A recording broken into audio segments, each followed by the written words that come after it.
yo, y estoy seguro que Anderson, y seguramente Jerónimo también, y cualquier pastor,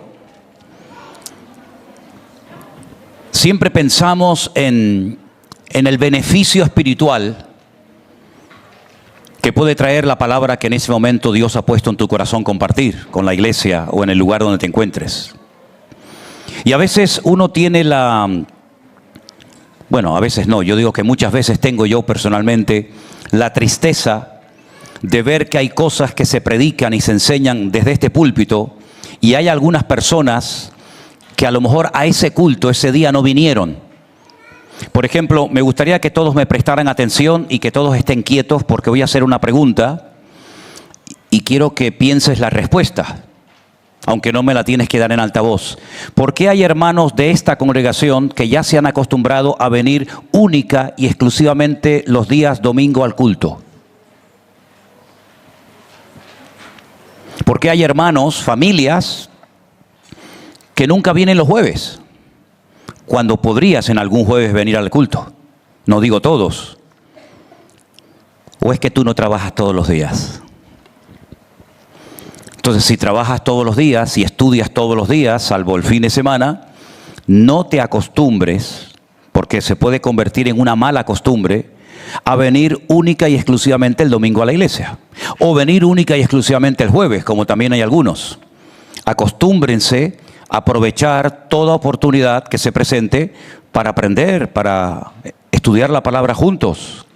Entonces, el jueves yo compartí un mensaje que yo creo, y perdonen que diga esto, pero yo creo que a todos les hubiera hecho mucho bien.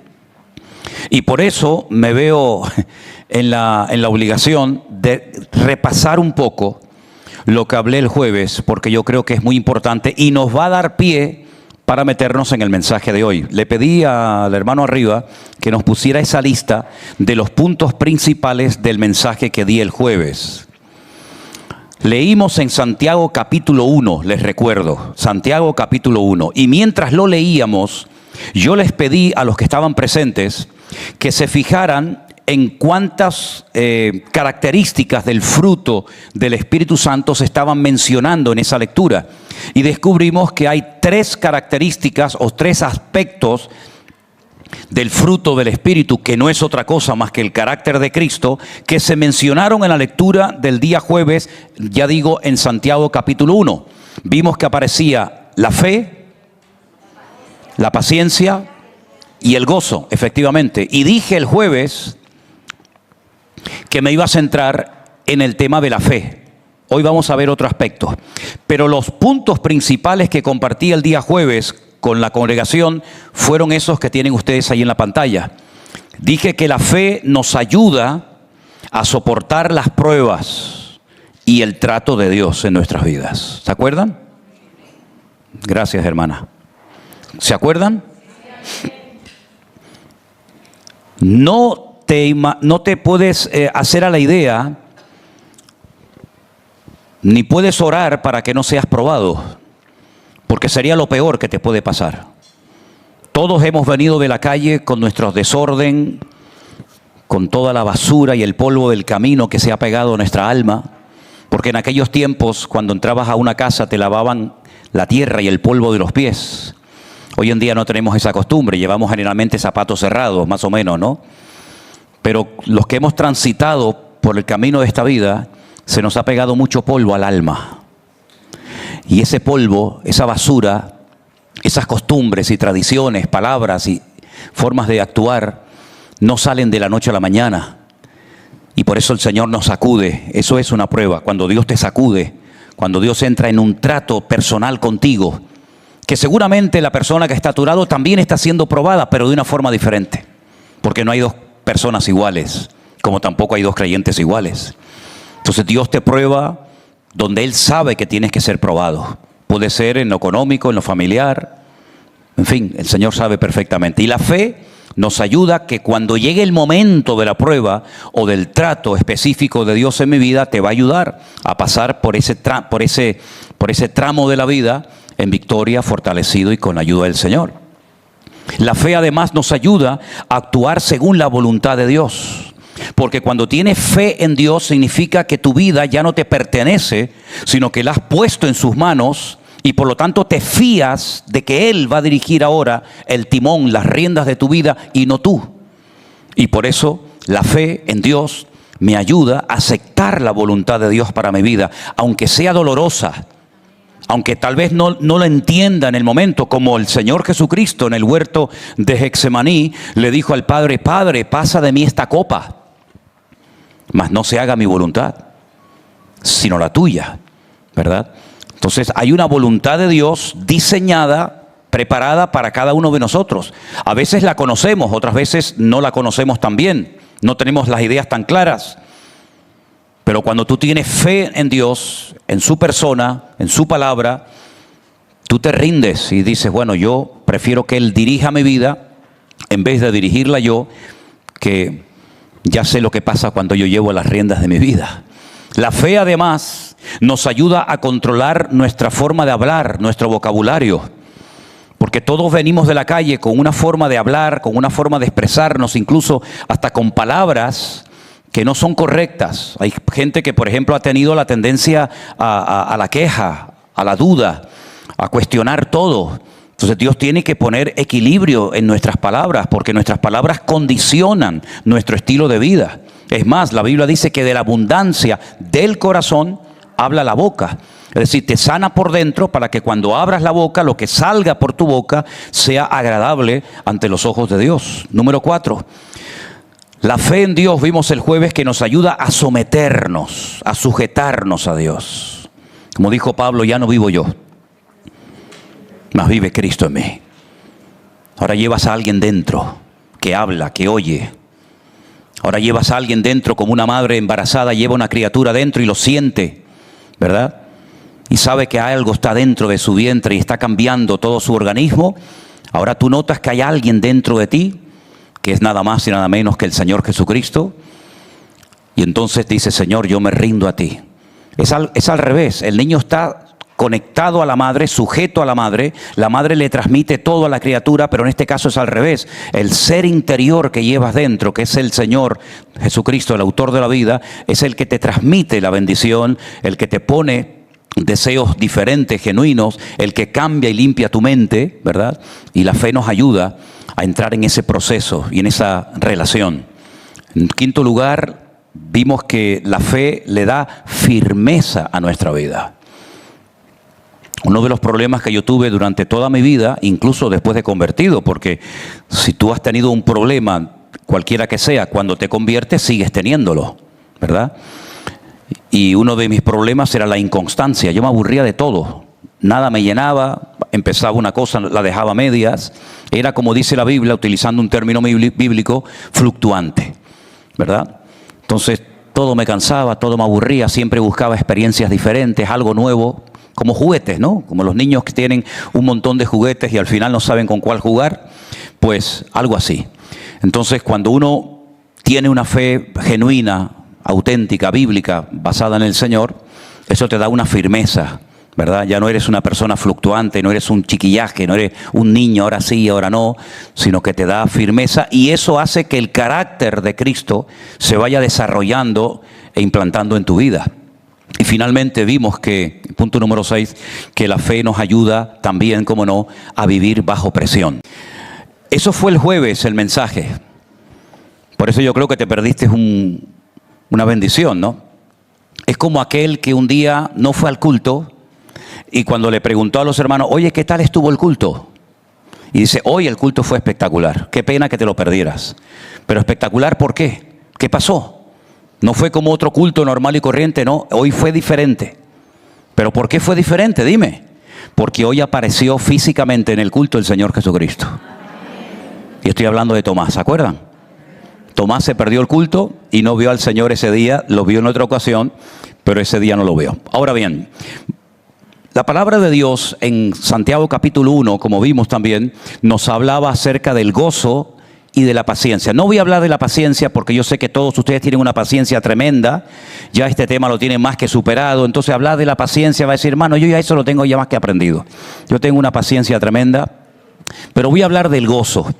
Hay un versículo que todos conocemos de memoria que dice: el gozo del Señor es nuestra fortaleza. El gozo del Señor es mi fortaleza. El gozo es de Él, pero me fortalece a mí. Luego me interesa tener y conocer ese gozo. No como algo circunstancial, no como algo emocional que va y viene, sino como algo permanente. Si ustedes prestaron atención a la lectura que nuestra hermana Agustina nos traía, al final del Salmo 16 dice que en tu presencia hay plenitud de gozo. Es decir, si tú quieres gozo genuino, tienes que vivir permanentemente en comunión y en la presencia del Señor. Porque esa es la fuente, ese es el origen del cual fluye el gozo para nuestras vidas. Ahora, estamos viviendo tiempos difíciles. Estamos viviendo tiempos también, como dice la palabra, peligrosos. Pero Santiago dice en su epístola, y lo leímos el jueves: tened por sumo gozo cuando os halléis en diversas pruebas. Es decir, cuando uno está siendo probado, lo que necesita sobre todas las cosas es tener sumo gozo. Para poder gozarme, para poder aceptar ese periodo, esa etapa de mi vida, que dice la Biblia que dura poco tiempo, aunque a lo mejor a ti te puede parecer que no termina nunca, porque la Biblia dice que Él nos va a probar y después de un poco de tiempo nos va a perfeccionar, nos va a fortalecer, nos va a establecer, etcétera, etcétera. Ahora bien, ¿cómo se puede mantener ese gozo y qué cosas yo puedo hacer para alimentar y para avivar el gozo del Señor en mi vida?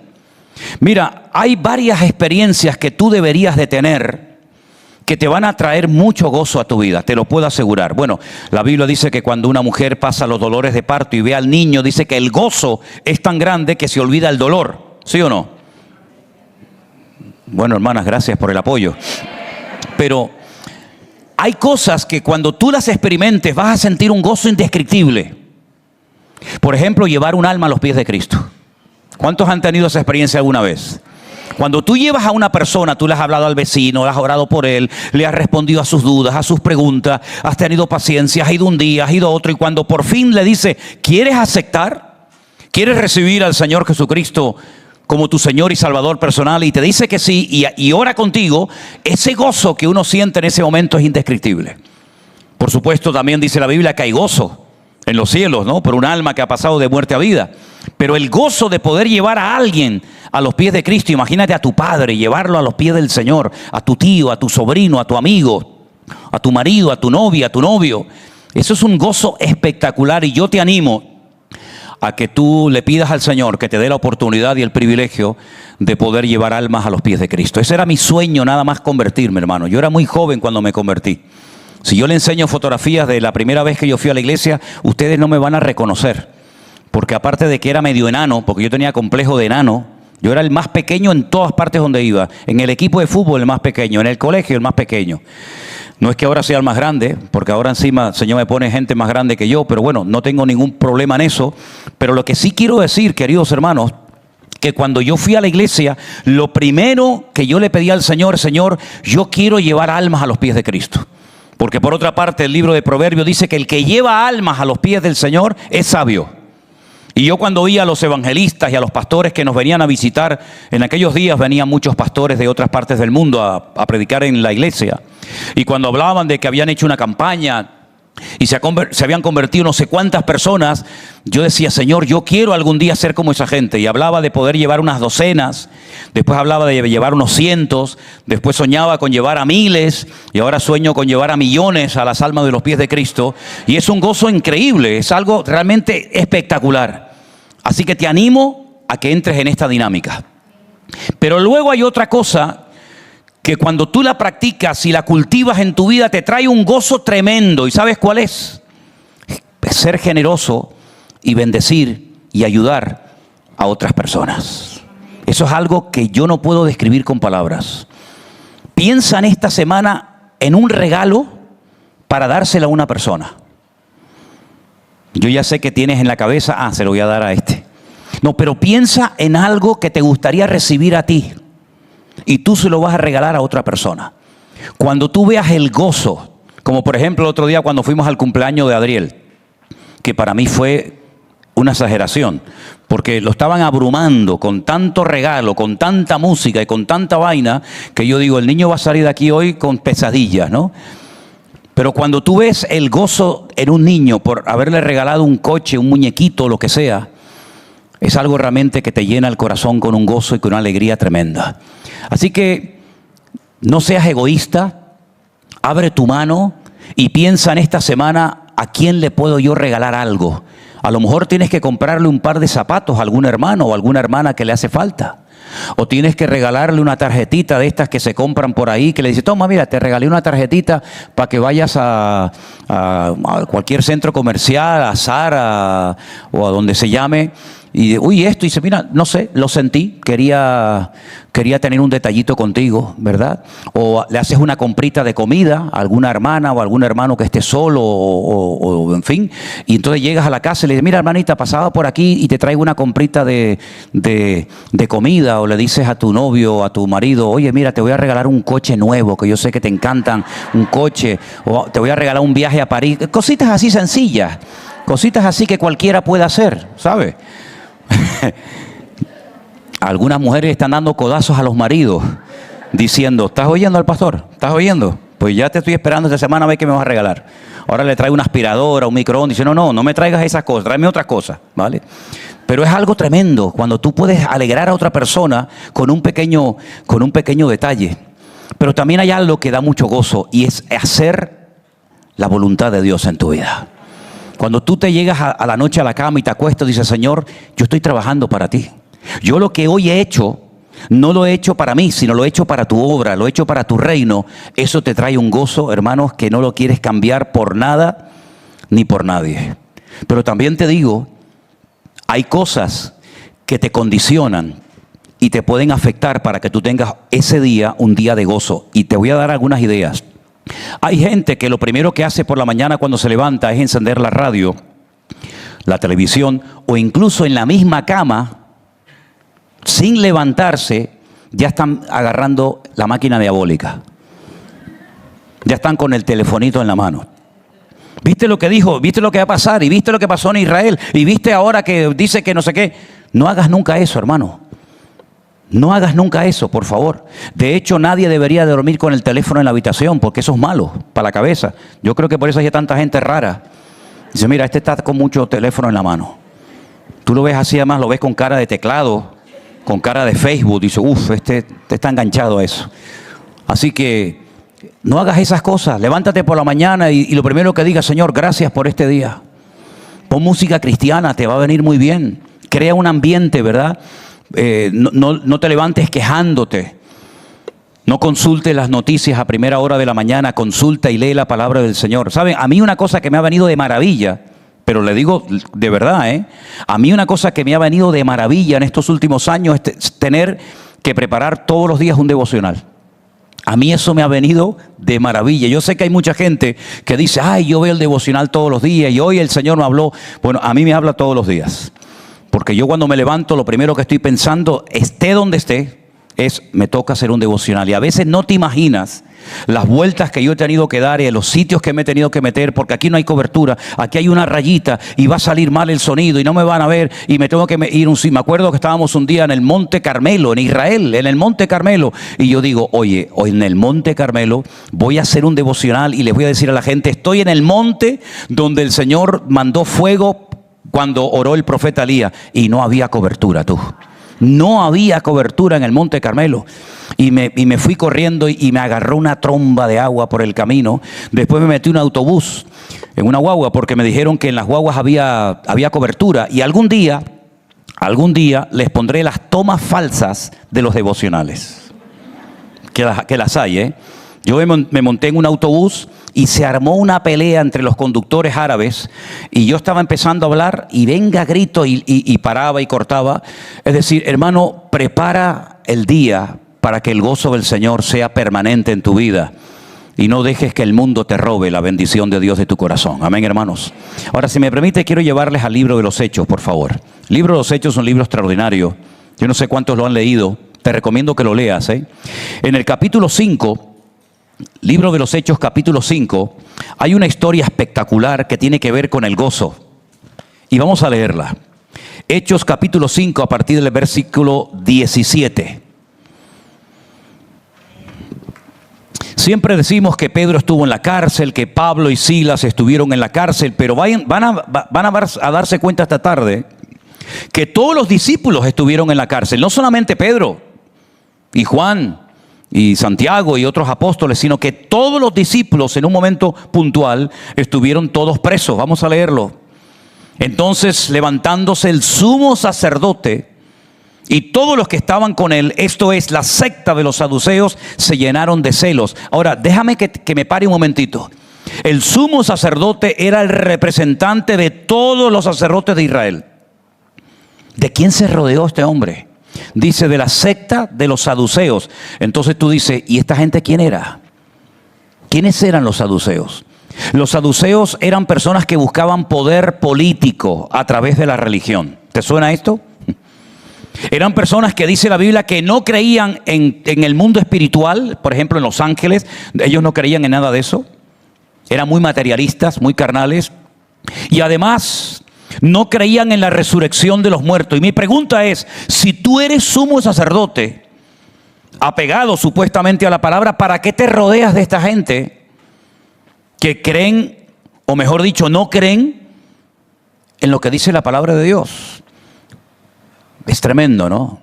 Se reunió con esta gente y claro, se fueron en el versículo 18 y le echaron mano a los apóstoles. Ahí no habla de uno ni de dos, habla del grupo completo, a los apóstoles, y los pusieron en la cárcel pública. A todos los discípulos los encarcelaron.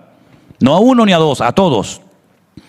Mas un ángel del Señor, abriendo de noche las puertas de la cárcel, sacándolos, dijo: Id y puestos en pie en el templo, anunciad al pueblo todas las palabras de esta vida. Y habiendo oído esto, entraron de mañana en el templo y enseñaban. Entre tanto vinieron al sumo sacerdote y los que estaban con él convocaron al concilio y a todos los ancianos de los hijos de Israel y enviaron a la cárcel para que fuesen traídos.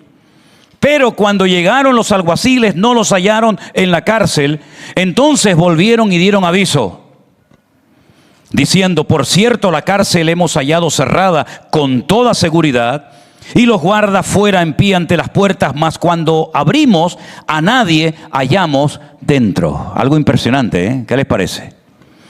Cuando oyeron estas palabras, el sumo sacerdote, el jefe de la guardia del templo y los principales sacerdotes dudaban en qué vendría a parar aquello.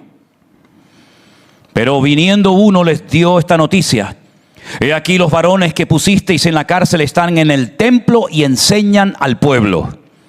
Entonces fue el jefe de la guardia con los alguaciles y los trajo sin violencia porque temían ser apedreados por el pueblo. Cuando los trajeron, los presentaron en el concilio y el sumo sacerdote les preguntó diciendo: nos mandamos estrictamente que no enseñaseis en este nombre, y ahora habéis llenado a Jerusalén de vuestra doctrina y queréis echar sobre nosotros la sangre de ese hombre. Respondiendo Pedro y los apóstoles le dijeron: es necesario obedecer a Dios antes que a los hombres. Qué valentía, ¿eh? Qué coraje. El Dios de nuestros padres levantó a Jesús, a quien vosotros matasteis matándole en un madero. A este Dios ha exaltado con su diestra por príncipe y salvador, para dar a Israel arrepentimiento y perdón de pecados. Y nosotros somos testigos suyos de estas cosas, y también el Espíritu Santo, el cual ha dado Dios a los que le obedecen. ¿Y por qué dice la Biblia que se llenaron de rabia, de celos y enfurecían y querían matarlos? Porque ellos creían que el Espíritu Santo era lo que se les daba a los profetas, a los hombres ungidos de Dios, para poder desarrollar sus ministerios, porque eran personas especiales con un mensaje divino y tenían que tener una capacitación sobrenatural. Y ahora dice Pedro: nosotros tenemos esa capacitación, nosotros tenemos ese Espíritu Santo, porque Dios lo da a las personas que le obedecen. Y oyendo esto, dice que se enfurecían y querían matarlos. Y estos eran los representantes de la religión, llenos de celos, de envidia, con deseos de matar a los hijos de Dios, a los discípulos. Tremendo. Entonces, levantándose en el concilio un fariseo llamado Gamaliel. Es interesante porque Gamaliel viene de la línea de Gilel, Si quieren conocer un poco más de esto, en aquellos tiempos habían dos líneas, digamos, dos escuelas. Estaba la de Shammai y estaba la de Hillel. Y Hillel fue el que dijo: amarás a tu prójimo como a ti mismo. Y él enseñaba esta enseñanza, pero él fue el que dijo: hazle a los demás lo que quieran que te hagan a ti. Y este Gamaliel es nieto de ese famoso rabino llamado Hillel, que hasta el día de hoy es venerado en Israel. Y este hombre era un doctor de la ley, era un hombre venerado por todo el pueblo, y mandó que sacasen fuera por un momento a los apóstoles. Y escuchen las palabras. Y dijo: varones israelitas, mirad por vosotros lo que vais a hacer respecto a estos hombres. Mira con qué sabiduría habla. Porque antes de estos días se levantó Teudas, diciendo que era alguien. A este se unió un número como de 400 hombres, pero él fue muerto y todos los que le obedecían fueron dispersados y reducidos a nada. Verso 37. Después de este se levantó Judas el Galileo en los días del censo y llevó en pos de sí a mucho pueblo. Pereció también él y todos los que le obedecían fueron dispersados. Y ahora os digo: apartaos de estos hombres y dejadlos. Porque si este consejo o esta obra es de los hombres, se desvanecerá. Mas si es de Dios, no la podréis destruir. No seáis tal vez hallados luchando contra Dios. Qué sabio, ¿eh? Y convinieron con él, y llamando a los apóstoles, después de azotarlos.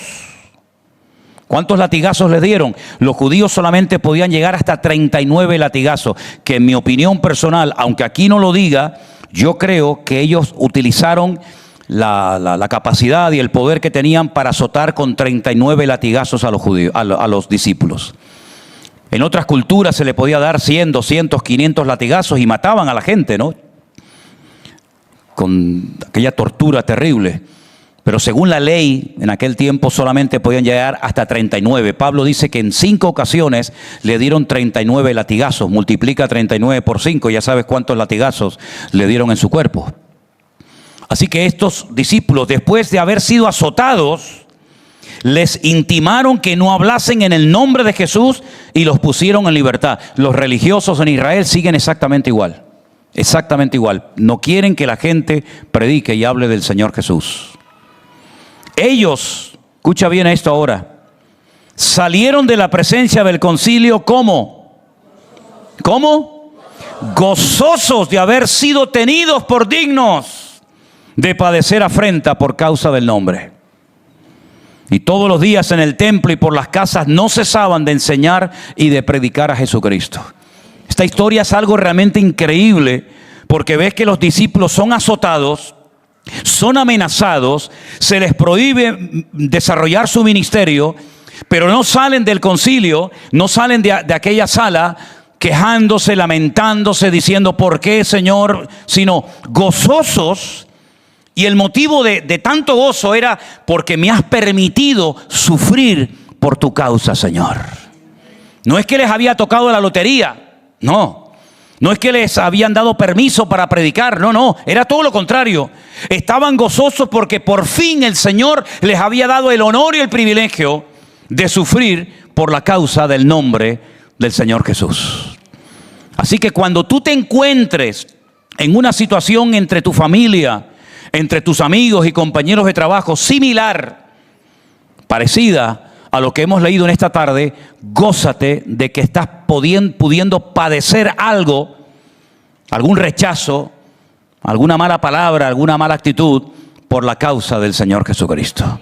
No te avergüences, dice la Biblia, no te avergüences, sino gozaos y alegraos, porque vuestro galardón es grande en el reino de los cielos. Así que no solamente nos gozamos cuando el Señor responde a una oración, y no solamente nos gozamos cuando vemos que por fin el Señor me dio y me abrió la puerta por la cual le había pedido durante tanto tiempo, sino que también aprendemos a gozarnos en el Señor cuando las cosas humanamente hablando no salen bien, pero que el Señor las ha permitido para mi crecimiento y para mi desarrollo espiritual. ¿Cuántos dicen amén? Ahora, la meta del cristiano no es llegar al gozo y vivir permanentemente en esa especie de nube.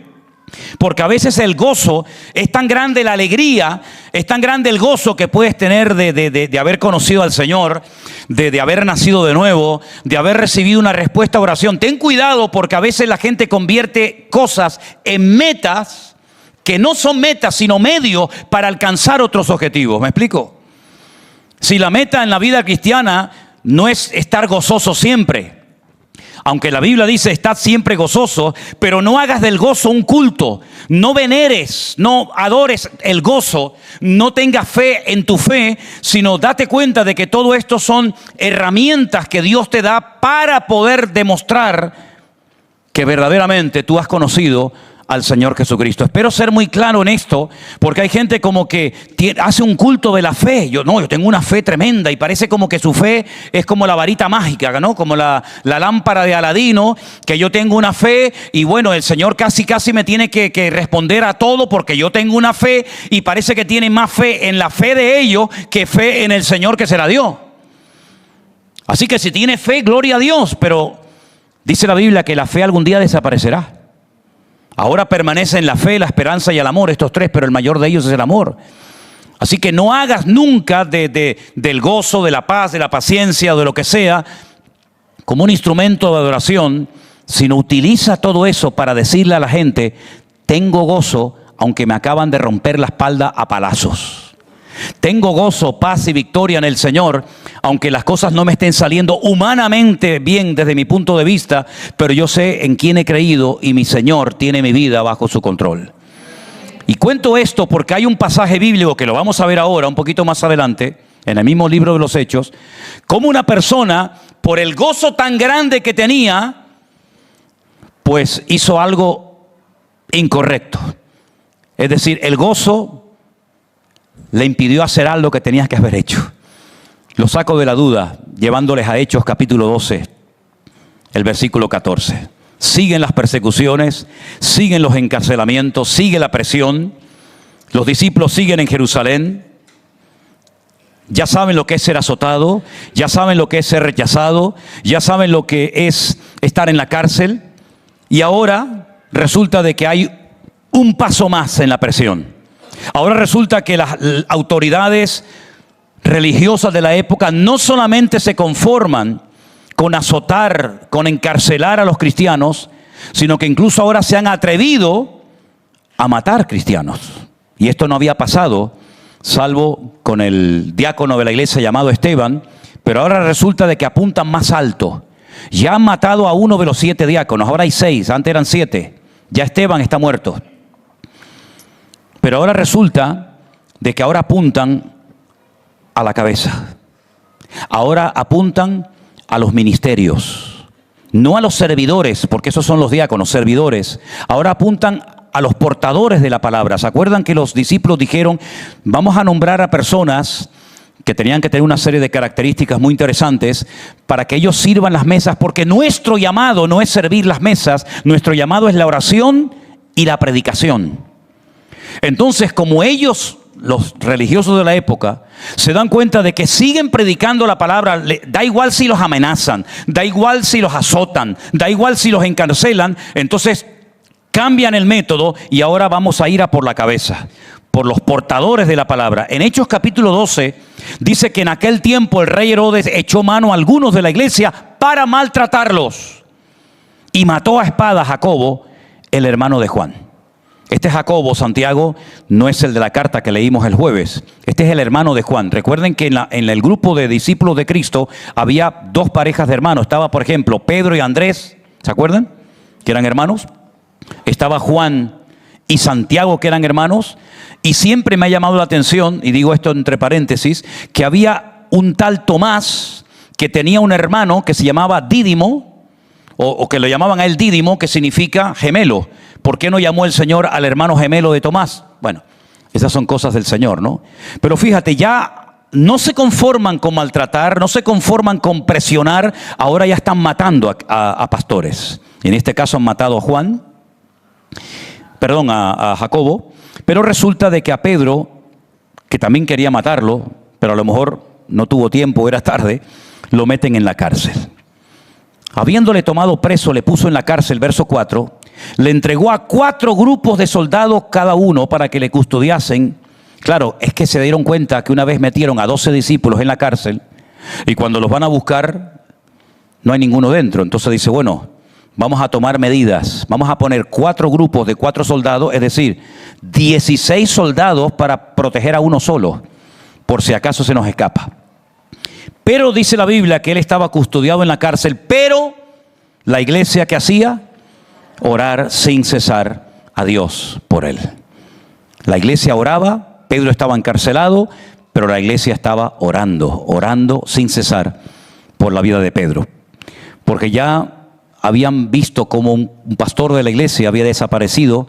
Digo también esta noticia terrible que escuchamos en el día de ayer. Ha habido unas inundaciones espectaculares en el estado de Texas, en Estados Unidos, y en un campamento cristiano de niños, 27 niños perdieron la vida por unas inundaciones, una riada de agua terrible.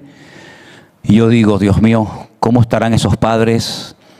¿Cómo estarán esos pastores, esos responsables de los niños? Que en un campamento vayan tus hijos a gozarse, a aprender de la palabra, porque me imagino que todos los padres de la iglesia lo primero que están pensando es mandar a sus hijos al campamento, digo yo. Y si no tienes dinero lo buscas, así como buscas dinero cuando te interesa para otras cosas, ¿verdad? Pues busca dinero para mandar siempre a tus hijos al campamento. Pues esa tiene que ser una prioridad. Jamás un hijo de un creyente se tiene que perder una actividad de ninguna índole, porque yo quiero que mi hijo sea espiritual, yo quiero que mi hijo prenda la palabra y yo quiero inculcarle la palabra del Señor a mi hijo, ¿no? Y estos padres mandaron a sus hijos al campamento y 27, yo no sé cuánto era el total, pero 27 de ellos no volvieron, murieron, no están ya en la presencia del Señor. Qué tremendo, ¿no?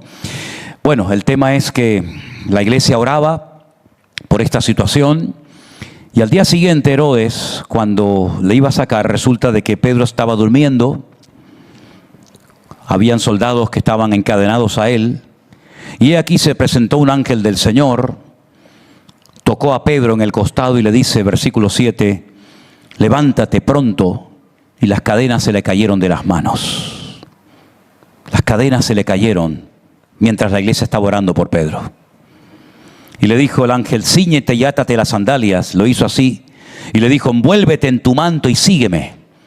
Saliendo le seguía, pero no sabía que era verdad lo que hacía el ángel, sino que pensaba que veía una visión. Habiendo pasado la primera y la segunda guardia, llegaron a la puerta de hierro que daba a la ciudad, la cual se les abrió por sí misma, y salidos pasaron una calle, y luego el ángel se apartó de él. Entonces Pedro, volviendo en sí, dijo, ahora entiendo verdaderamente que el Señor ha enviado su ángel y me ha librado de la mano de Herodes y de todo el pueblo de los judíos. Y todo lo que el pueblo de los judíos esperaba. Y habiendo considerado esto, llegó a la casa de María, la madre de Juan, el que tenía por sobrenombre Marcos, donde muchos estaban reunidos orando. Cuando llamó Pedro a la puerta del patio, salió a escuchar una muchacha llamada Rode, la cual cuando reconoció la voz de Pedro, de gozo, no abrió la puerta. De gozo no abrió la puerta. Salió corriendo adentro y dio la noticia de que Pedro estaba a la puerta. Y entonces interrumpió el culto y le dieron un piropo muy interesante. Y le dijeron, estás loca, hermanita, estás loca. Pero ella aseguraba que así era. Entonces ellos decían, no, es su ángel. Oye, qué espiritualidad, ¿no? Una de gozo no abre la puerta, los otros la llaman loca. Los otros dicen que no es Pedro, que es un ángel. Pero ¿esto qué es? Esto es una iglesia un poco rara, ¿no? Mas Pedro persistía en llamar y cuando abrieron, le vieron, se quedaron atónitos. Y todos conocemos el resto de la historia. Si tardó más la muchachita y tardó más la iglesia en abrirle la puerta al pastor, a Pedro, que el Señor sacar de la cárcel a Pedro cuando estaba encarcelado, encadenado a 16 soldados romanos. ¿Te das cuenta cómo el gozo hizo que esta muchacha no le abriera la puerta a Pedro? ¿Y por qué leo esta historia, este relato bíblico? Porque te das cuenta de que a veces le das más importancia a lo que sientes que a lo que tienes que hacer. Lo voy a repetir. No le des más importancia a lo que sientes, sino a lo que tienes que hacer. Porque si le das más importancia a lo que estás sintiendo, puede ser que no hagas y cumplas con la obligación y el deber de lo que el Señor quiere que hagas. Tu obligación ahora es dejar al lado el gozo tan grande que tienes, que me parece muy bien, pero no permitas que el gozo, que la alegría sea tan grande que te impida ayudar a un hermano que está tocando la puerta y quiere entrar a la reunión. Entonces, a veces como que vivimos muy centrados en nosotros mismos. Y parece que la prioridad es tener gozo, victoria, paz, bendición, dejar este vicio, dejar el otro vicio, superar este pecado, dejar el otro pecado. Pero no te olvides de que nosotros ya no somos egocéntricos, somos cristocéntricos. Y tu mirada tiene que ser también una mirada hacia el otro y no solamente hacia ti mismo. Y en este caso la hermana estaba tan gozosa y la hermana estaba tan alegre que dice, ¡ay! Y salió corriendo. No lo voy a decir, pero tengo en este momento en la cabeza el nombre de una hermana que está aquí sentada hoy en el culto que se parece a Rodé. No lo voy a decir. Yo sé que algunos ya están diciendo, No permitas nunca que tu alegría, el gozo que tienes en el Señor, te impida cumplir con tu deber como cristiana y como hijo de Dios. Porque nosotros no estamos en este mundo para tener sensaciones, por muy lindas y por muy hermosas que sean las experiencias, sino para honrar, servir al Señor y cumplir con nuestro deber. Y ahí está el verdadero gozo. Amén, hermanos.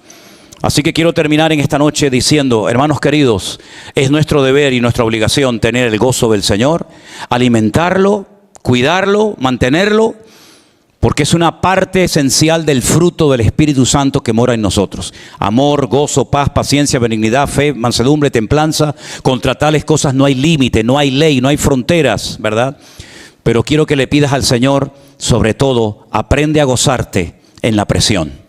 Aprende a gozarte en la tribulación. Aprende a gozarte con sumo gozo cuando ocurran cosas en tu vida que no entiendas. Puede ser que a lo mejor ahora digas, no me está pasando eso, pero cuando te pasen esas cosas que no entiendes por qué, recuerda lo que has escuchado en esta noche. Tener por sumo gozo cuando os halléis en diversas pruebas. Cierra tus ojos, hermano querido,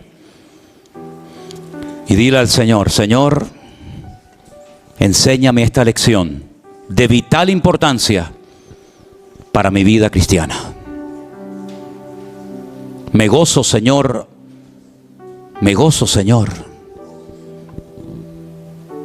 a pesar de que no has respondido a la oración que tengo delante de ti hace mucho tiempo. Me gozo, Señor, al ver que todavía esa puerta no se ha abierto o esa enfermedad no ha desaparecido de mí. Me gozo, Señor, en las pruebas, en las luchas, en las tribulaciones, en la escasez, en el peligro, en el rechazo, en la burla. Me gozo, Señor. Me gozo, Señor, en la incomprensión. Me gozo, Señor, en la soledad. Porque sé que cuando me siento solo es cuando más a mi lado tú estás. Me gozo, Señor, en tu palabra cuando la leo y medito en las grandes obras que has hecho por mí. El hombre necio no sabe y el insensato no entiende esto, que cuando brotan los impíos como la hierba y florecen todos los que hacen iniquidad, es para ser destruidos eternamente. Pero yo me gozo en las obras que mi Dios ha hecho y en lo que está haciendo en mi vida. Y yo te pido, Señor, que traigas firmeza a mi corazón, que traigas equilibrio a mi vida y que yo pueda cada día más y más estar más firme, más estable, con las ideas más claras, en una actitud permanente de obediencia. Y como ese niño que depende de sus padres, yo quiero depender así de ti, Señor. Tú eres mi gozo, tú eres mi fortaleza. En tu presencia hay plenitud de gozo y delicias a tu diestra. Ayúdame, Señor, a vivir en esta dimensión, en esta locura. Pero es una locura de fe, es una locura maravillosa, porque en este viaje tú vienes conmigo, Señor. Gózate cuando estás sola o acompañada. Gózate en el trabajo o en el paro. Gózate en la abundancia y en la escasez. Dile gracias, Señor, porque sé que incluso en mi debilidad tú estás conmigo. Gracias, Padre, por tu palabra. Tienen que salir ya mañana de viaje, e incluso tal vez algunos esta noche. Estaremos orando, Dios mediante, para que el Señor guarde tu salida y tu entrada desde ahora y para siempre. Y puedas marcharte de aquí lleno, bendecido, renovado, fortalecido en todas las áreas de tu vida. ¿Cuántos se han gozado en este primer congreso que hemos celebrado? Aleluya. Amén. Amén. A veces me pregunto y digo, ¿por qué me meto yo en estos jaleos? Pero después, cuando veo a la gente bendecida y contenta y gozosa y renovada y fortalecida, y vemos testimonios como los de este joven en esta tarde, decimos en lo más profundo de nuestro corazón, ha merecido la pena. Ha merecido la pena el esfuerzo. Gloria a Dios. La gloria sea para nuestro Dios. En este último mensaje, en esta última noche o en este último día que estamos aquí, aparte ya de cantar y de participar de la Santa Cena, lo cual en sí mismo es algo tremendamente importante, a mí me gustaría que reflexionáramos un poco acerca de cómo se está edificando nuestra vida delante del Señor. Porque hemos hablado de los muros de Nehemías, de su esfuerzo, de su ejemplo, de su tenacidad, de cómo renunció a su comodidad para ir a una ciudad que estaba totalmente destruida. Hacía mucho tiempo que había miles de personas viviendo en aquel país, pero todavía no estaban las cosas funcionando como tenían que funcionar. Hablamos anoche acerca de 3 grupos que en 3 épocas diferentes fueron viajando de Babilonia, del destierro hasta Jerusalén, con Zorobabel, el gobernador, con Esdras, el sacerdote, y posteriormente también con Nehemías. Y todo ese libro que nos enseña cosas tremendas y tremendamente interesantes para nuestra vida, nosotros también tenemos que partir de la base de que el Señor está edificando la iglesia. Viene 2000 años edificando su iglesia, y no siempre la iglesia ha estado en su mejor momento. Si ustedes estudian la trayectoria de la iglesia desde que nace hasta estos tiempos, ha habido momentos de mucha oscuridad, momentos de muchas falsas doctrinas, de auténticas herejías, de persecuciones. En fin, la historia de la iglesia es muy variopinta, es muy variada. Ha habido de todo. Pero probablemente, no lo puedo asegurar 100%, pero probablemente nosotros seamos uno de los últimos creyentes, de últimos cristianos que están viviendo en este planeta Tierra antes de que todo esto salte por los aires. Y estamos comenzando a vislumbrar cómo las profecías que han estado dormidas durante siglos y siglos están comenzando a cumplirse delante de nuestras narices. Nosotros vivimos en un archipiélago formado por 7 islas de origen volcánico, y los expertos dicen que los volcanes que dieron origen a las Islas Canarias no están muertos, están dormidos. Y yo digo, Señor, que sigan durmiendo, que sigan durmiendo, porque cuando se despierta uno de estos gigantes, se nota. La última erupción volcánica fue en La Palma en el año, hace 3-4 años, y la verdad es que se nota muchísimo cuando uno de esos gigantes se despierta, ¿no?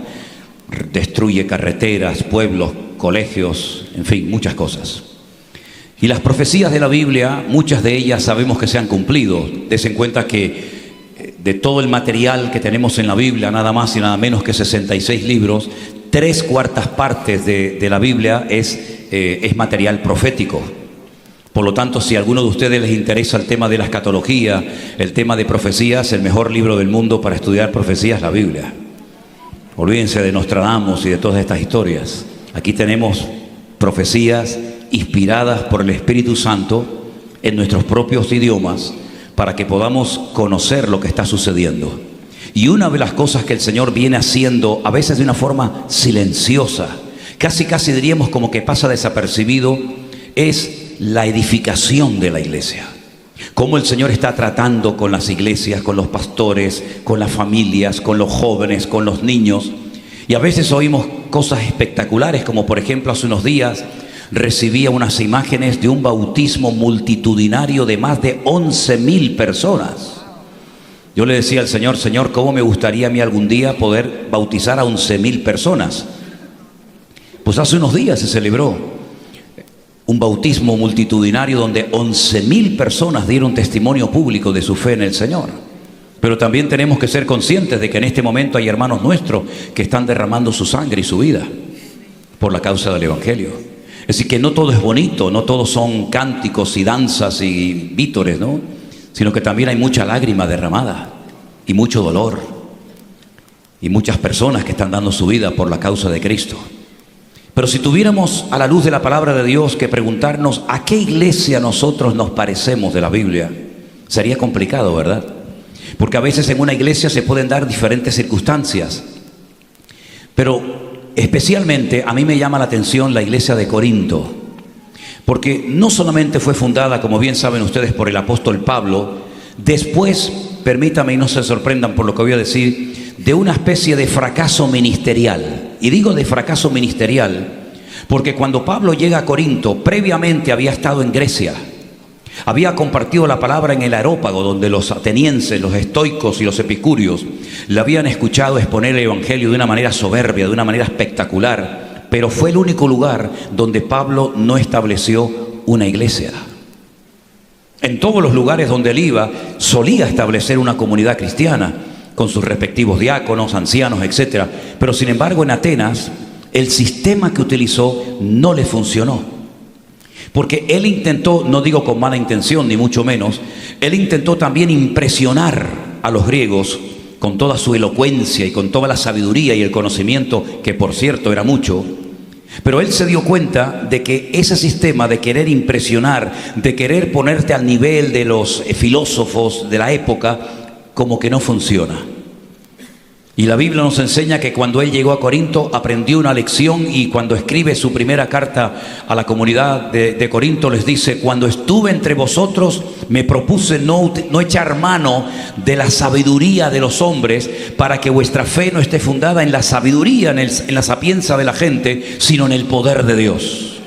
Y mi mensaje no fue un mensaje persuasivo, con palabras bonitas, con poesías, ¿verdad?, citando a los poetas de la época, como hizo en Atenas, sino que mi mensaje fue: Cristo murió y Cristo resucitó y Cristo volverá. Y allí estableció una iglesia. Y no era nada fácil en Corinto establecer una comunidad cristiana, porque aunque podía ser en un momento determinado un factor a favor, el factor de la novedad. El factor novedad funciona durante un tiempo. Nosotros jugamos con ese factor durante un tiempo porque fuimos novedad para mucha gente, pero tarde o temprano hay que poner los pies en la tierra y ya la novedad ya deja de ser novedad y tenemos que comenzar a lidiar no con lo que nos gustaría, sino con la realidad. Y eso es algo que tenemos que aprender todos. Nosotros no trabajamos con lo que nos gustaría que fuera o con lo que fue, sino con la realidad presente que nos caracteriza en este momento. Y el apóstol Pablo, cuando llegó a Corinto, se dio cuenta de que había muchos templos y una iglesia iba a ser pues un templo o una reunión más. La ciudad de Corinto era una ciudad tremendamente cosmopolita, donde venían personas de todo el mundo a comprar y a vender sus mercancías. Y cada uno de estas personas quería sentirse cómodo y visitar su correspondiente templo. La ciudad estaba plagada de multitud de templos. Incluso en una montaña había un templo donde dice la historia que había como unas 1000 jóvenes que se dedicaban a la prostitución religiosa. Y la característica de estas mujeres es que se rapaban completamente el pelo. Y por las tardes bajaban a evangelizar, ¿no? Bajaban bajaban a ser adeptos. Como hace años, la sede mundial de una secta llamada Los Niños de Dios estaban en Tenerife, concretamente en el puerto de la Cruz, y por las mañanas y por las tardes las chicas de esa secta bajaban y ofreciendo sexo libre, ¿verdad?, pues intentaban captar adeptos para su causa o para su religión. Exactamente igual lo pasaba en Corinto. Y muchas de esas mujeres, al convertirse, pues lógicamente el pelo, como bien saben, no crece de la noche a la mañana. Bueno, es más, en algunos casos ni de la noche al siglo que viene, tampoco, ¿no? Pero en el caso de estas mujeres se convertían, y cuando llegaban a una congregación, probablemente más de una persona porque siempre hay así de todo tipo de personas en todas partes, se quedaban observando y probablemente le daría un codazo diciendo, mira quién está ahí. Una prostituta, una ex prostituta sagrada, y es ahí donde viene la famosa enseñanza de que la mujer se cubra con el velo, porque en lugar del velo se le dio el cabello, pero si no tiene cabello, pues que se cubra temporalmente, ¿verdad? Ahora, la cuestión está en que Pablo se estableció en la ciudad de Corinto un año. No era habitual que Pablo se estableciera tanto tiempo en un solo lugar.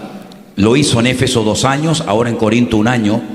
Pero cuando él se marcha de la iglesia, se queda una iglesia bien constituida, bien ministrada, bien pastoreada. Y no solamente eso, sino que además Pablo no era un tapón a otros ministerios, sino que le daba oportunidad a otros ministerios para que también pudieran compartir la palabra. Y por allí pasó aquel famoso predicador llamado Apolo, ¿se acuerdan? Que dice la Biblia lo describe como un hombre ferviente de espíritu y poderoso en las escrituras. Y a mucha gente le cayó en. Y allí había ministerios muy importantes. Allí estuvo Timoteo, allí estuvo Priscila y Aquila, Tíquico y otros muchos. Cuando Pablo se ausenta de la iglesia, resulta que la iglesia comienza a experimentar una serie de ataques tremendos. Y no ataques externos, que suelen ser los habituales, como por ejemplo vimos cuando Nehemías quiso construir las murallas de Jerusalén. Los ataques generalmente eran de afuera hacia adentro, el famoso Sanbalat y Tobías, etcétera. Sino que en esta ocasión era la iglesia la que se estaba autodestruyendo. Eran problemas que surgían de dentro del seno de la iglesia, y lo que Pablo había edificado en el nombre del Señor con tanto esfuerzo y con tanto sacrificio, lo estaban destruyendo. Y hay una familia en la carta de Pablo a los Corintios que se llama la familia de Cloé, que le informa al apóstol y le dice, oye, esto va mal, esto no funciona. No es que fueran unos chivatos, sino que eran personas que amaban la obra de Dios. No lo confundas, ¿eh? Y le dicen, Pablo, la iglesia que tú fundaste, la iglesia que tú estableciste en esta ciudad, no es ni la sombra de lo que era. Hay divisiones internas, hay peleas, hay muchas cosas dentro de la congregación. Y entonces Pablo se anima a escribirle una primera carta. Los expertos, los teólogos, dicen que Pablo llegó a escribir 3 cartas a los corintios. De esas 3 cartas solamente disponemos de 2, la que llamamos Primera de Corintios y Segunda de Corintios. Hay una como que parece ser que se perdió o lo que fuera. El asunto es que cuando Pablo les escribe a estos hermanos, en el capítulo 1, hace algo muy interesante, porque en esa iglesia, que hoy en día digamos que sería una especie de iglesia pentecostal, los dones del Espíritu Santo no eran una asignatura pendiente, sino que ellos conocían perfectamente cómo operaban, cómo se manifestaban todos y cada uno de los dones del Espíritu Santo. Prueba de ello que Pablo en el capítulo 12 menciona los 9 dones que se manifestaban en la congregación, y no tiene que dar muchas explicaciones acerca de qué son los dones, sino más bien dando enseñanza para cómo ministrar en orden dichos dones. Y como ellos sabían perfectamente cómo operaban y cómo se manifestaban estos dones, estos carismas del Espíritu, en el capítulo 1 les dice, nada os falta en ningún don. Repito, no era este tema de los dones del Espíritu Santo, estas herramientas poderosas que Dios le ha dado a la iglesia para que se edifique adecuadamente, una especie de asignatura pendiente para ellos, sino todo lo contrario.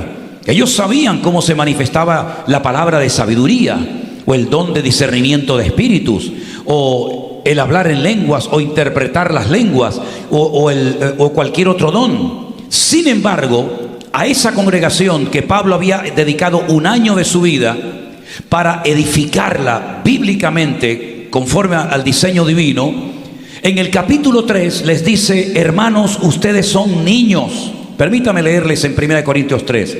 Hermanos, yo no pude hablaros como a espirituales, sino como a carnales, como a niños en Cristo.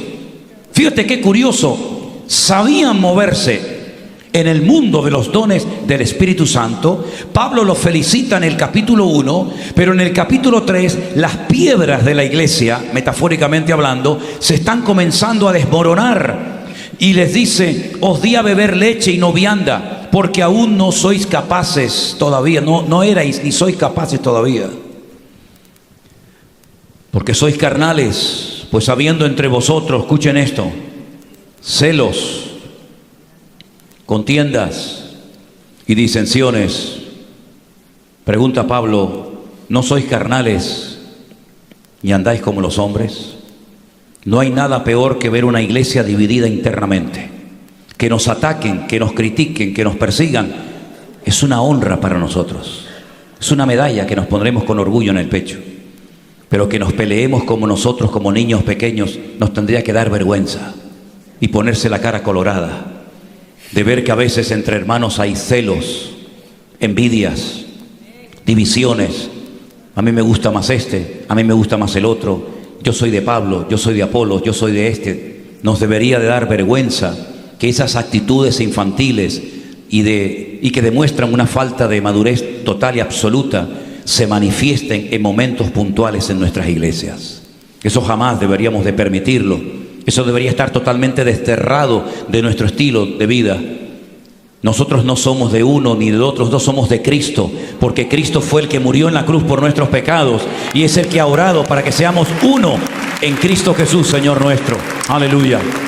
Y Pablo dice, miren hermanos, se lo voy a resumir claramente. Cuando yo estuve entre ustedes, mi labor fue una labor de siembra, sembrar, sembrar, sembrar, y lógicamente también puse el fundamento. Porque allí no había comunidad, allí no había llegado Santiago, no había llegado Bartolomé, no había llegado Pedro, no había llegado ningún apóstol. Entonces yo tuve que empezar de cero, picando piedras. Y yo puse la base, yo puse el fundamento. Y después vinieron otros ministerios que edificaron sobre ese fundamento. Pero no se olviden que nadie puede edificar o nadie puede poner otro fundamento que el que está puesto, el cual es Jesucristo. Y quiero decirles, queridos hermanos, decía Pablo a los Corintios, que ni el que siembra ni el que recoge es nada, sino Dios, que es el que da el crecimiento.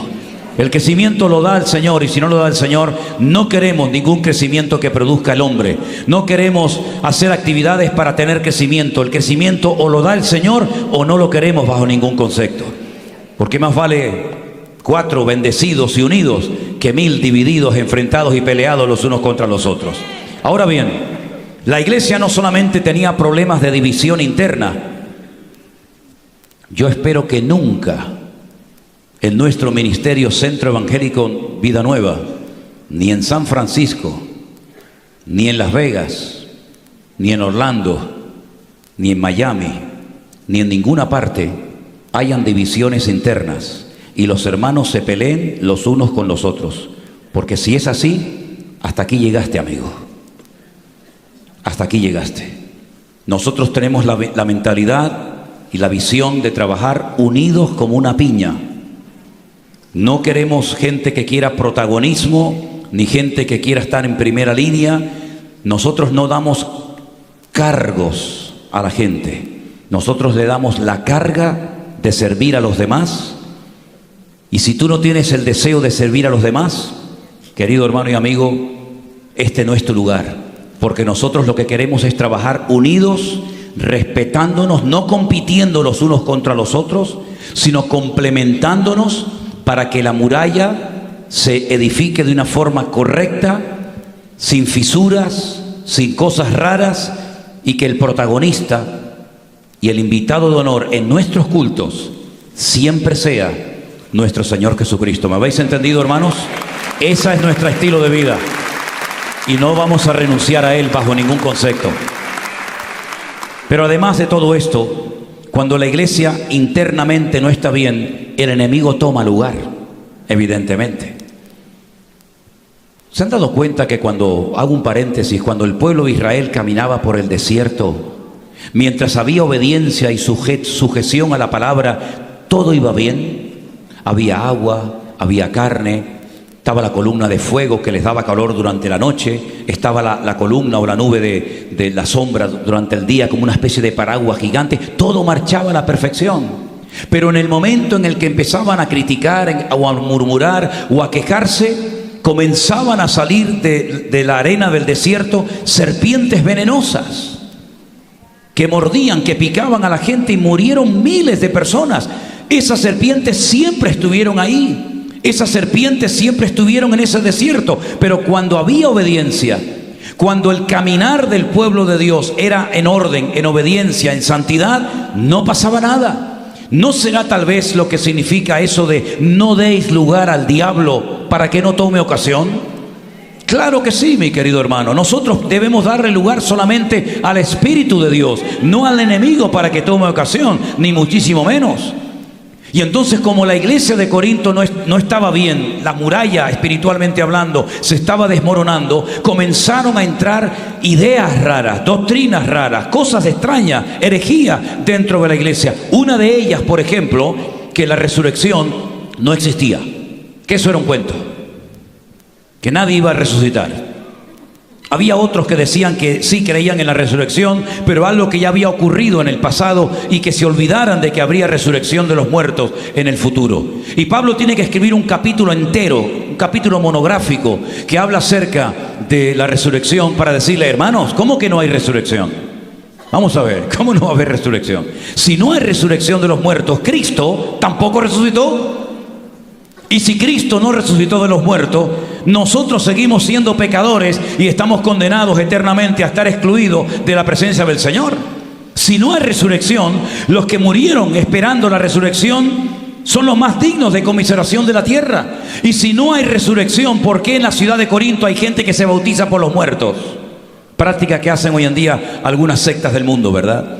Y Pablo intenta demostrarles que no solamente Cristo resucitó, sino que si Cristo resucitó, nosotros también resucitaremos con Él en gloria y nos dará un cuerpo nuevo, un cuerpo transformado y glorificado a la imagen de Jesús. Y no solamente había problemas de falsas doctrinas, sino que también había matrimonios con muchos problemas entre ellos. Y no hay nada peor que una familia dividida, Como también quiero decir que no hay nada más hermoso que una familia unida. Qué lástima cuando hay hombres que quieren servir al Señor y la mujer no la apoya. Es triste, ¿no? O hermanas que quieren servir al Señor y su marido está en otra frecuencia y el hombre no se entera ni quiere saber nada de las cosas del Señor. Pero qué hermoso cuando hemos conocido, y gracias al Señor, yo creo que los pastores se han percatado de esto, la cantidad de familias que tenemos nosotros en nuestro ministerio es algo por lo cual no paro de agradecerle cada día al Señor. Familias enteras incluso involucradas en la alabanza, en la música, en la escuela dominical, etcétera, etcétera. Tenemos que orar para que el Señor consolide y una a todas las familias de la iglesia, porque en estos tiempos donde la familia está siendo tan bombardeada, tan cuestionada, incluso tratando de convencernos de que hay otros modelos de familia, nada más lejos de la realidad, nosotros creemos que Dios hizo al hombre para la mujer y a la mujer para el hombre, y los hijos tienen que honrar y obedecer a sus padres, y eso es un ejemplo para la sociedad. Que Dios nos ayude a mentalizarnos de esto. Lamentablemente también comenzaron desórdenes en cuanto a la utilización o manifestación de los dones del Espíritu Santo. Y el apóstol Pablo llegó a decirles, hermanos, piensen una cosa que les voy a decir. Si a alguien de la calle se le ocurre entrar a nuestras congregaciones, ¿no van a decir que ustedes están locos? Pero ¿saben una cosa? Parece que Pablo nos está escribiendo una carta a los cristianos del siglo XXI. Porque hay congregaciones que uno las ve, uno las analiza y dicen, realmente eso de iglesia no tiene absolutamente nada. No se olviden ustedes que nosotros como ministerio, en nuestra lista de doctrinas fundamentales que están, yo creo que en la mayoría de nuestras iglesias bien claras en la entrada de la iglesia, nosotros creemos en todo lo que enseña la palabra de Dios, incluido todos y cada uno de los dones del Espíritu Santo.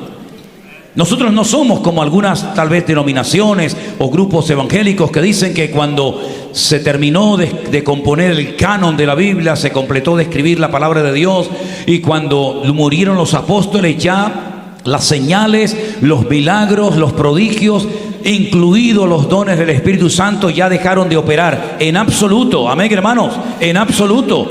Todo está en pleno vigor, pero ojo con esto. Nosotros no vamos detrás de los dones, nosotros no honramos a los dones, no nos autofinanciamos con los dones, sino que nosotros honramos al dador de los dones, no al don en sí mismo. El don es un instrumento, pero al que hay que honrar y al que hay que servir no es al don, es al dador del don, es decir, al Rey de Reyes y al Señor de los Señores, que es una cosa muy diferente. Por lo tanto, el apóstol Pablo escribe capítulos enteros para decirle, no, hermano, no es así, no es así. Yo no impido a nadie que hable en lengua, yo no impido esto, yo no digo que no se pueda hacer, pero hágase todo decentemente y con orden. Nosotros no somos evidentemente un ministerio perfecto. En el Centro Evangélico Vida Nueva usted no va a encontrar un pastor perfecto, digo yo, no sé. Usted no va a encontrar una congregación perfecta. Pero sí queremos movernos en el orden, en los parámetros que el Señor nos ha enseñado en su palabra, para que la muralla que estamos edificando sea una muralla que le dé honra y le dé gloria al Señor. No queremos exaltar al hombre, no vamos detrás de señales, de milagros o de prodigios. Ya es algo que nos tiene que quedar bien claro, interiorizar esta verdad. Hay gente que le gusta lo espectacular, el show, el espectáculo, le encanta. Ya al Señor Jesucristo, el rey Herodes lo quería invitar al palacio para que le hiciera algún truco, para que le hiciera alguna manifestación de su poder, y el Señor no entró en ese juego. Ya la palabra del Señor nos enseña que incluso había personajes que iban detrás de las señales y de los milagros. Nosotros no vamos ni detrás de nadie, ni detrás de cosas espectaculares. Nosotros vamos detrás y seguimos y honramos a nuestro Señor Jesucristo. Él es el único digno de alabanza. No nos confundamos, hermanos. Y Pablo pone un orden y dice, no, mire, se puede hacer esto, pero este es el orden. Este es el orden en este don, este es el orden en otro don, y todo se tiene que hacer para la honra y para la gloria del Señor. Había más problemas todavía en la iglesia de Corinto, La muralla se estaba derrumbando de una manera terrible. La Biblia dice que le llegó la noticia al apóstol Pablo de que había un pecado inmoral, de inmoralidad sexual dentro de la iglesia, que ni siquiera ese pecado se practicaba en el mundo de los gentiles. Y Pablo tiene que sacar la vara, porque la Biblia nos enseña que el pastor tiene vara y cayado, y en esta ocasión sacó la vara y le dijo, saquen a ese perverso de entre vosotros. Después parece que se reconcilió con el Señor, parece que volvió en sí, pidió perdón, lo vuelven a admitir, lo vemos en la segunda carta de Pablo a los Corintios. Pero hermanos, en la iglesia tiene que haber un respeto. En la iglesia tiene que haber un orden. No se olviden que desde el primer libro de la Biblia hasta el último libro de la Biblia vemos un denominador común, y es que nuestro Dios es un Dios de orden. ¿Cuánto dicen amén? Realmente Génesis capítulo 1, más que una obra creadora de Dios, lo que Dios está poniendo es orden en medio de un caos, en medio de un cataclismo, en medio de un desastre que se ha producido por una serie de circunstancias. Dios está separando las cosas. Dios está separando las aguas de arriba de las aguas de abajo. Dios está separando la luz de las tinieblas. Dios está poniendo orden, y establece orden desde Génesis 1 hasta la amén de Apocalipsis. Dios pone orden en la iglesia. Dios pone orden a la hora de acampar las tribus de Israel en el desierto. Dios pone orden en el mobiliario del tabernáculo. Dios pone orden en la iglesia con los diáconos, los ancianos. Dios pone orden en la familia. El orden de Dios tiene que prevalecer por encima de cualquier situación.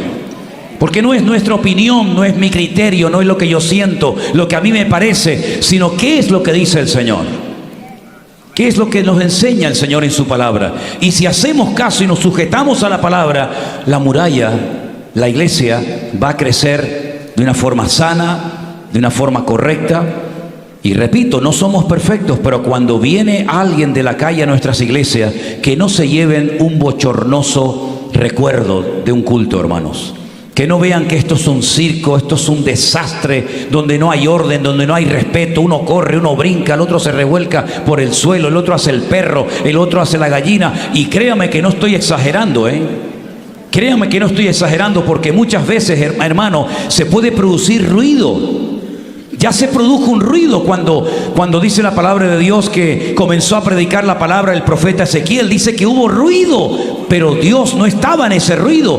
Ya también hubo ruido cuando Elías comenzó a ver cómo las piedras se partían por un terremoto perfecto, pero Dios no estaba en el ruido, Dios no estaba en ese mover. Por lo tanto, tenemos que aprender a discernir que sí, Dios se mueve, Dios puede impresionarnos, Dios puede hacer lo que quiera, pero siempre dentro de las líneas que Él mismo ha establecido. Y esas líneas, esos límites, esas fronteras, las encontramos en la Biblia, en la palabra del Señor.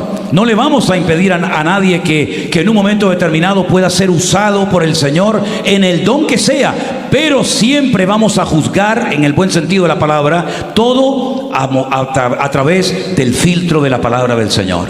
Me acuerdo un día que estábamos predicando en una isla allí en Canarias, en la isla de Las Palmas de Gran Canaria, y mientras estaba predicando la gente comenzaba a correr hacia la plataforma. Yo pensaba que venían a entregarse a Cristo, pero no, llegaban a la plataforma, y cuando llegaban delante de la plataforma donde estaba predicando, la gente comenzaba a patalear, a dar gritos, a revolcarse así, uno para allá, el otro para acá, el otro le pasaba por encima, una ahí comenzó a hacer así como si estuviera poniendo un huevo, el otro comenzó a ladrar, el otro, y yo decía, pero ¿qué? Esto es un balagán, ¿qué cosa es esto? Y el pastor me decía, siga, pastor, siga, es el espíritu que se está moviendo.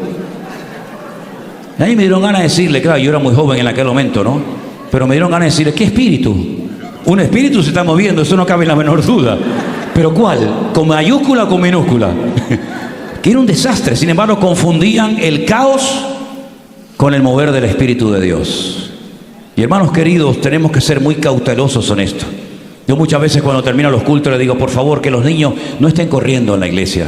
No es que esto sea un santuario donde aquí está, ¿verdad?, como una especie de templo de Jerusalén. Pero tiene que haber un respeto, hermanos, a la hora de entrar en la iglesia. Si usted va a ir a la iglesia, no se ponga a hablar una conversación que no tiene nada que ver con el espíritu del culto que queremos crear y mantener. Tiene que haber un respeto a la hora de entrar a una iglesia, de saludar a una persona. Que Dios nos ayude a darnos cuenta de que nosotros somos responsables de crear el ambiente para que después nuestro Dios pueda moverse entre nosotros con total libertad y decir, ahí hay bendición y vida eterna, porque hay unidad bíblica producida por mi Espíritu Santo. Aleluya, gloria a Dios. Además de todo esto, mis queridos hermanos, ocurrió una cosa terrible en la iglesia de Corinto. Espero que eso nunca ocurra entre nosotros. Habían hermanos que tenían problemas por negocios o por cualquier otro asunto, y cogían y se denunciaban ante las autoridades de la ciudad, autoridades inconversas, incrédulos, no creyentes, y se denunciaban, iban a juicio denunciándose unos a otros. Y Pablo dice, no hay suficiente sabiduría en la iglesia para solucionar estos problemas, que tenéis que recurrir a los tribunales del mundo para que éste te pague lo que te debe, o para que éste te devuelva lo que le prestaste. ¡Qué vergüenza, qué testimonio pésimo están dando ustedes a toda la ciudad de Corinto! Porque ustedes saben, queridos hermanos, me imagino que aquí en los Estados Unidos será igual, que si usted hace las cosas bien, decentemente y con orden, y no se sale de la línea, probablemente nadie le diga nada, nadie le felicite. Ay, hermano, pero como a usted se le ocurra hacer algo que no está bien, más de uno le va a decir, ah, ¿usted va a esa iglesia? Es que todos son iguales. Yo he contado en varias ocasiones que yo cuando voy al volante a veces me transformo. No sé lo que me pasa, agarro el volante y me entra así una cosa, me transformo, ¿no? Y como hay gente que va por las calles tan lentos, desde mi punto de vista, a veces el espíritu con minúscula se me manifiesta, ¿no? Y estaba un día en un semáforo y el semáforo estaba en verde, en verde. Hermano, en verde es en todas partes del mundo. Yo no sé si la persona que iba delante era daltónico, a lo mejor confundió el verde con el rojo. Pero no se movía, no se movía. Y yo empecé a tocar ¿cómo es? Sí, porque a veces digo una palabra que a lo mejor suena fea, a la bocina, toqué la bocina y no se movía, tú. Digo, pucha, encima de daltónico es sorda. Y entonces saqué la cabeza por la ventana y digo, ¿te quieres mover ya de una vez, torpe? Camina ya, hombre, por favor. Y saca la cabeza por la ventana y dice, hola, pastor, hola, hermano. Era una hermana de mi iglesia, era de la iglesia mía. Y le dije, hola, hermana. Yo dije, trágame tierra. Menos mal que Elena creo que no iba en el coche. Si Elena llega a ir en el coche, hoy estaríamos divorciados. ¡Qué vergüenza, qué testimonio, qué vergüenza! Hermanos, nosotros somos responsables de velar por el testimonio de la iglesia. Cuando termine este congreso, tú te vas a tu ciudad, te vas a tu lugar de trabajo, y es allí donde tenemos que ser luz y marcar una diferencia. Y no te olvides que tu pésimo testimonio nos puede llegar a afectar a todos, pero tu buen testimonio, tu buen andar, tu buena conducta también nos puede beneficiar y nos puede bendecir a todos. No te olvides que en la palabra de Dios encontramos casos donde había una sola persona que hizo las cosas mal y afectó toda la armonía y toda la bendición de todo un pueblo, de todo un país. Como por ejemplo cuando entraron a Jericó, dice la Biblia que la orden era: no toquen nada, todo está consagrado al Señor, lo primero siempre es para el Señor, no cojan nada. Claro, una ciudad rica, una ciudad poderosa, se te pueden ir los ojos, pero ya lo he dicho, no toquen nada. Sin embargo, hubo uno que parece que no prestó atención, le entró la palabra por un oído, le salió por el otro. Y la Biblia dice que a los pocos días, el mismo pueblo, los mismos soldados, con las mismas armas, con las mismas ganas, fueron a pelear contra otra pequeña población llamada Jai. Y la Biblia dice que perdieron la batalla. Ese día muchas mujeres quedaron viudas en el campamento de Israel. Ese día muchos niños perdieron a su papá o a sus tíos o a sus abuelos. Y Josué se rasga las vestiduras y le dice: Señor, esto no es lo que tú me has prometido. Esto no es lo que tú me dijiste, que todo el lugar que pisare la planta de nuestro pie sería nuestro. ¿Cómo es posible que ante una ciudad enorme como la ciudad de Jericó las murallas cayeran sin mover un dedo, simplemente por obediencia? Y ahora ante una pequeña población hagamos el ridículo y tengamos que salir corriendo. Dios mío, si esto va a ser así, el enemigo va a coger fuerza y nos va a atacar y esto va a ser un desastre. Y el Señor le habla y le dice: es que hay pecado en el pueblo. Amigo, hay pecado en el pueblo. Sí, pero estamos hablando de 2 millones, 3 millones de personas. Y ahora, ¿cómo averiguo yo quién ha metido la pata? En este caso, ¿quién ha metido la mano? ¿Cómo lo averiguo? El Señor dice: dile que mañana comiencen a pasar, yo no sé cuántas horas estuvieron pasando uno detrás de otro, uno y otro, y una familia y otra familia, hasta que finalmente el Señor dice: alto, para la fila. Ahí está el problema. Y entonces la Biblia desenmascaró a un tal Acán y a toda su familia que había sido copartícipe con él, porque dice la Biblia que él había robado, él había escondido. ¿Escondido dónde vas a esconder? ¿Dónde vas a esconder? Escondió algunos artículos que había cogido para su propio beneficio personal, y ese fue el motivo por el que ese acto de pecado y de desobediencia trajo maldición al pueblo. Todos sabemos que tuvieron que cortar por lo sano, ¿verdad?, la situación, y a los pocos días volvieron otra vez a enfrentarse contra los mismos enemigos y obtuvieron una gran victoria. Es increíble. Ahora algunos pueden pensar, pero esas cosas ocurrían en el Antiguo Testamento, porque como se estaba formando una nación, como tenían que estar puros y santos y etcétera, etcétera, para la venida del Mesías, pero ya en el Nuevo Testamento esas cosas no ocurren. ¿Que no ocurren? ¿Quién te dijo a ti eso, hermano? ¿Se han olvidado ustedes del ejemplo de Ananías y Zafira? ¿Los han leído? La Biblia nos enseña que había un espíritu de generosidad tan espectacular en aquellos días en la iglesia primitiva, que la gente vendía, no compraban, vendían sus propiedades, se desprendían de su patrimonio y ponían lo vendido a los pies de los apóstoles. No era un mandato bíblico, no había que hacer eso.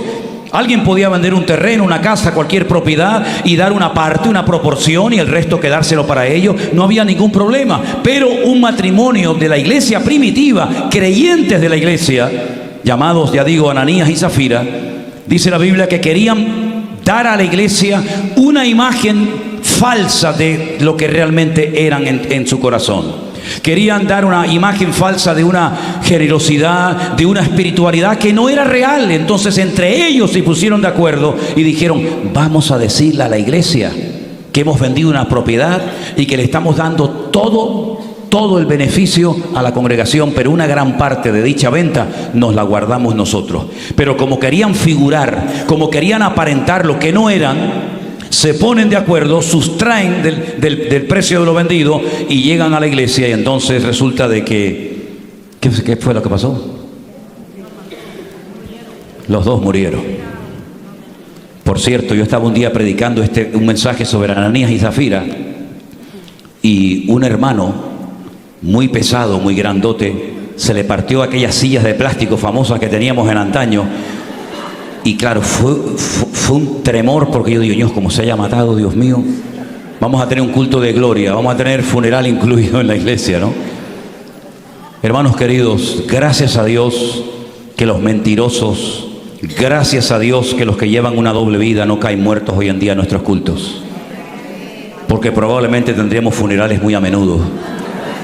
Pero que Dios nos guarde, hermanos, de verdad les digo, que Dios nos guarde, porque estamos en una etapa de la historia de la iglesia muy crucial. Nos estamos jugando muchas cosas. Hay muchos enemigos, si no directamente contra nosotros, contra nuestros niños. En los colegios, en las universidades, como dijo el joven que subió aquí arriba, ¿no?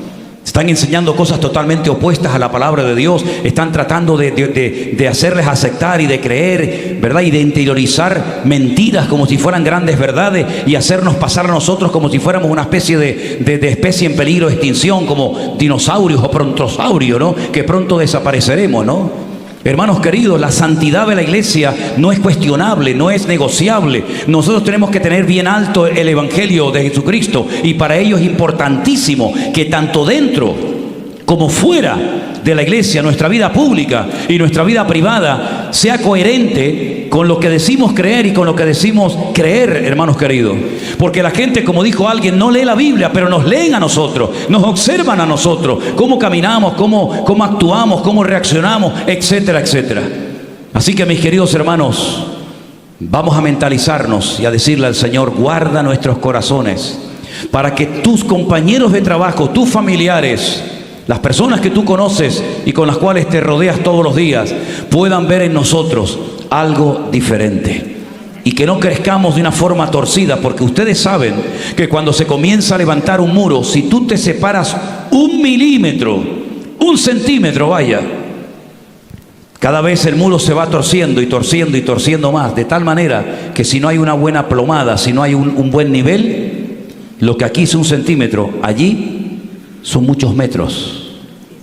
Que Dios nos ayude a estar siempre bajo la lupa de la palabra de Dios, y que sea la palabra de Dios la que nos examine cada día, y vivamos nuestra conversión y nuestra relación con el Señor con mucho temor y con mucho temblor, porque hay muchas miradas, más de las que ustedes se puedan imaginar, sobre muchos de nosotros. Imagínense que a mí, por lo que fuera, Dios no lo permita, que comenzara yo a enseñar barbaridades, o los pastores comenzaran a enseñar cosas en los púlpitos. Seguramente muchos se darían cuenta y dijeran, uy, cuidado. Pero ¿cuántas personas, tal vez ingenuas, por falta de madurez, por falta de conocimiento bíblico, podrían comenzar a ir a la ruina, y los podríamos dañar, lamentablemente, por nuestro mal testimonio o por nuestro mal ejemplo? Como último, yo quiero pedirles a todos ustedes, tanto los que están aquí como los que están siguiendo esta retransmisión o posteriormente la van a ver, el mayor favor, y casi se los ruego. Hay momentos que Pablo rogaba ciertas cosas. Yo en este momento apelo a esto también. Yo ruego encarecidamente a todos los miembros de nuestra iglesia que por favor todos los días oren por nosotros. Que Dios nos ayude a mantenernos apegados al Señor y a su palabra. Que nunca se nos suba nada a la cabeza, sino que dependamos, hermanos, siempre del Señor, y la humildad de Cristo sea la característica de nuestra vida. No pongan la mirada en nosotros como si fuéramos gente especial. No. Somos exactamente igual que cualquiera de ustedes. Pero necesitamos del apoyo de toda la congregación, de todas las congregaciones, para que la iglesia crezca adecuadamente. ¿Cuántos dicen amén? Aleluya. Den ese aplauso si quiere al Señor en esta noche. Y escuche esto. En esta tarde hemos hablado de cómo tiene que vivir la iglesia, pero probablemente hay alguna persona aquí que haya venido por primera vez, invitado por algún hermano de la iglesia, porque su testimonio ha sido bueno y te has animado a venir con él o con ella, pero tú no has nacido de nuevo. Tú no has tenido tu encuentro, tu experiencia personal con Jesús. Has oído de Dios, has oído de la Biblia, pero realmente tú no tienes seguridad de salvación. Pero en esta tarde, el Señor te está esperando con los brazos abiertos. Y yo quiero que mientras todos estamos orando con los ojos cerrados, escuches este llamado, esta invitación a recibir a Cristo en tu corazón. Si hay alguna persona entre nosotros en esta tarde que le quiere entregar por primera vez en su vida, tu alma, al Señor Jesucristo, pidiéndole perdón por tus pecados, en un genuino arrepentimiento, en un genuino deseo de cambiar, ahora es tu oportunidad. Levanta tu mano, y levantando tu mano me estás indicando que tú quieres entregarle tu vida al Señor Jesucristo en esta tarde. Levanta tu mano donde estás. Permítame, pero que es que con estos focos a veces no veo absolutamente nada. ¿Hay alguien que le quiere entregar su vida al Señor Jesucristo en esta tarde? Dios le bendiga. Dios te bendiga a ti también. ¿Alguien más? Dios te bendiga. Bueno, vamos a hacerlo así, de esta manera. Los que quieran recibir a Jesús, vengan adelante, por favor. Salga de su banca un momentito. Los demás estamos orando. Queremos orar por estas personas que en esta tarde han decidido entregarle su vida al Señor Jesús. Pasen adelante, por favor. Pido por favor a todos que sigamos orando. Este es un momento muy solemne, un momento muy importante, donde almas van a pasar de muerte a vida. ¡Qué tremendo! Gloria a Dios, qué bendición. No aplaudan, no hagan nada, simplemente oren. Simplemente oren. Pasen adelante. Aleluya. Dios les bendiga.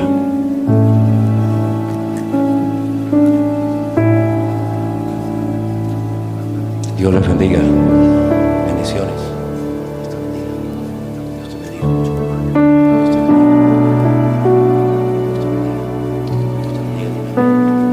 Gloria a Dios. ¿Tú también le quieres entregar tu vida a Jesús? Dios te bendiga. Te felicito. Gloria a Dios. Gloria a Dios. Hermanos queridos, cerremos nuestros ojos en esta tarde a nuestro buen Dios. Y quiero pedirle a los que pasaron al frente que con todo su corazón repitan conmigo y le digan: Señor Jesús. Dígalo fuerte: Señor Jesús,